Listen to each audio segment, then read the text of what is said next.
How's everything going? Good. You played against Fresno State last year, and they came to your guys' place the first game. What can you use from that experience to kind of help guide this? I know they have different players, different coaches, but what can you use from that experience? Yeah, they're a good team, and they were good.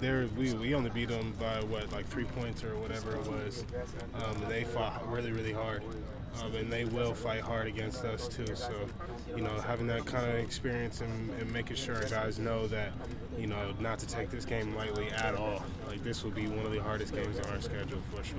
And is that what you're telling, kind of the message you're giving to your teammates this week, having faced them? Yeah, every chance I get, every little chance I get, because we have to know that these guys are going to come to play, and they're going to come to play hard.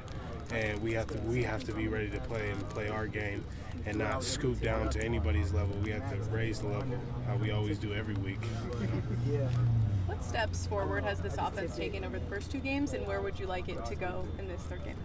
Oh man, we've been hitting on all cylinders. I feel like on these first 2 games, any play that we put in for that week, we were hitting. And then what we have to take from now on is just to keep going, and just play one play at a time, and trust the process, and don't go away from that. Yeah, I would say this. It seems like you got a little banged up against Stanford. How are you feeling health-wise?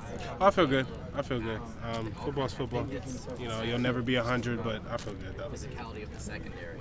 It's your first night game at the Coliseum, second game at home. What are you anticipating the environment's going to be like, just from the home crowd perspective? Oh, I anticipate it to be live. I anticipate it to be a really nice experience. Last time I was there for a night game, I was on the other side. And so I'm really excited, just to be there for all, because I heard the night games they're lit, so I'm really excited. What's it been like to watch the chemistry between Lincoln and Caleb kind of develop over the course of the season, and, the time you've been here? It's been really interesting. Those are 2 peas in a pod. They really love each other, and it's really interesting to observe and watch and to see. And I feel grateful just to even be in their presence.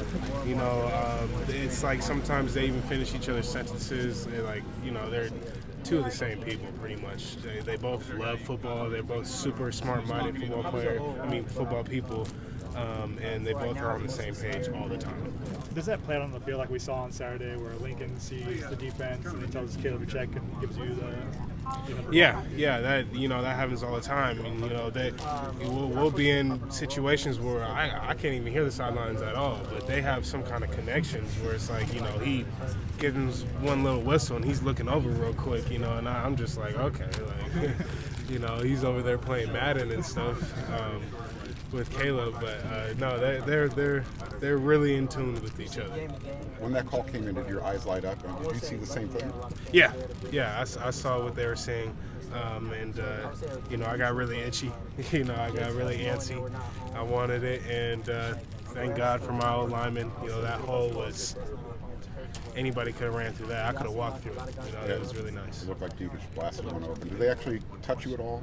No, I didn't get touched that play. After the game, you had mentioned that maybe you guys got a little complacent in the second half. How does that happen in game 2 when you guys are still trying to build on that culture and, as the coach said, trust? It's handling success. That's all that was. We had a lot of success in the first half, and we didn't handle it well in the second half. We thought that we had it in the bag. We thought that they were just going to lay down. When this is college football, nobody lays down. Everybody's going to come with their best every single play, every single game.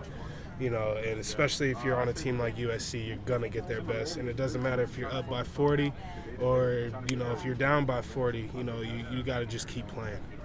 When you're the more physical team for a stretch of a game, can you feel it or see it or even hear it in the opponents in game?